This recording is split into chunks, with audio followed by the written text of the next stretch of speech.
If you grow mushrooms, then stick around for a second because I might be onto a new method of cultivation, an adaptation of the bucket growing method. If you've been following me for a while, you will know that I have taken you through all these different techniques when it comes to growing mushrooms, like building your own self-healing injection port lid for liquid culture or for grain spawn. Today I'm going to try to use the ventilated self-healing injection port lid on the bucket. So I have two buckets. I'm going to place the one bucket inside the other bucket.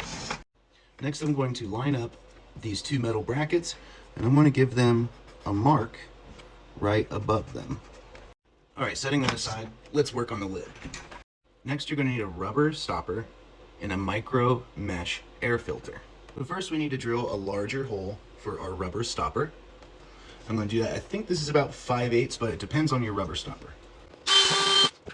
Alright, now this is going to go in here. Okay, using an X-Acto knife, I'm going to get rid of any excess plastic, and if I need to widen this out just a bit more to get my stopper in, I'm going to do that now. Alright, we have our self-healing injection port pushed through. Now I'm going to run some super glue around the edge just to make sure that we don't have any air or any ability to get contaminants through this hole we just made. Okay, now switching up to a smaller drill bit, we're going to drill a hole for our micro mesh filter.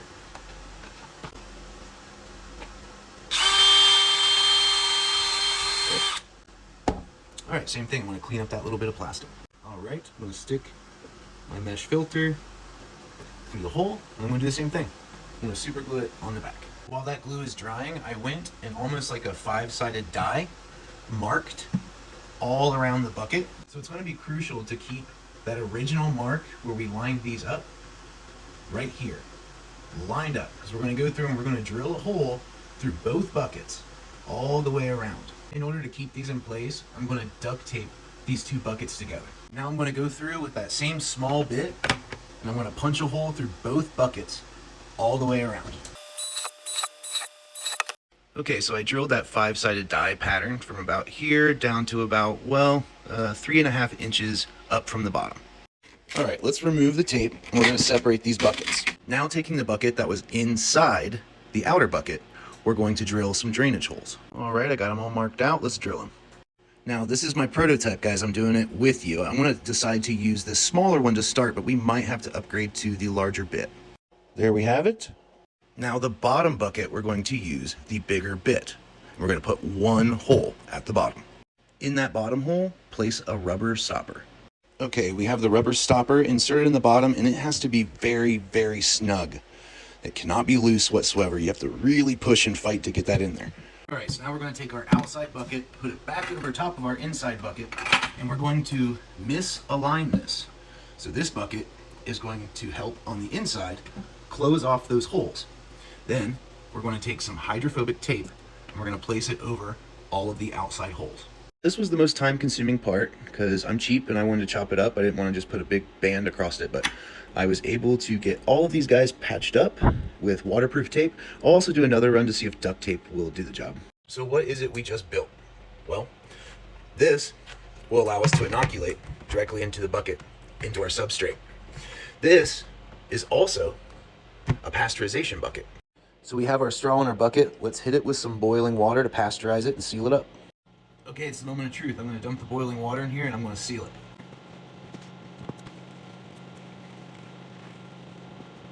All right, seal this bad boy up. Now the inside's going to be sterilizing. We let this sit overnight. The only spillage that's here is from where it's a little overflown. But that's it. That should do it. None of the holes are leaking, which is exactly what we want.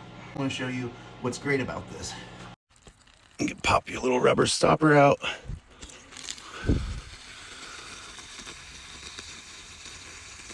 Bada bing. It's going to drain all that out after 24 hours. Just make sure you really tape the bucket up good. There's some spots that I didn't tape up as well that are leaking, but all these other ones are looking really, really good. Like I said, it's a prototype. So it's all done draining. So now we would put our rubber stopper back in there, or even just a piece of tape that you are just careful to wear gloves and everything with. You'd cover that back up. So now you would go about injecting your liquid culture into the top, thus inoculating the contents, the sterile contents.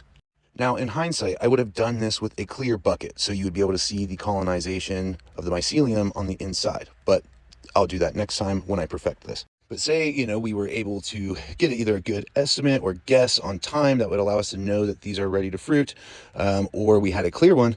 Well, when it's all said and done, these can be removed. Now we want to spin this until our blue lines are matched up again. All right, they are lined up. And you can see these holes are now lined up. And there you go, ready for the fruiting. So now you can do your pasteurization, your inoculation, and your fruiting all in the same vessel. Now there's definitely room for improvement with materials used, things like that. But I think when I have this perfected, it'll be a nifty little reusable tool. And if done right, it should cut down on contamination, making it to where there's less steps. It's kind of an all-in-one. I'm going to do a couple more tests using different materials, things like that. And then I'm going to actually see if I can't grow effectively in this thing. And I'll let you know. I love y'all. Hope you stay well.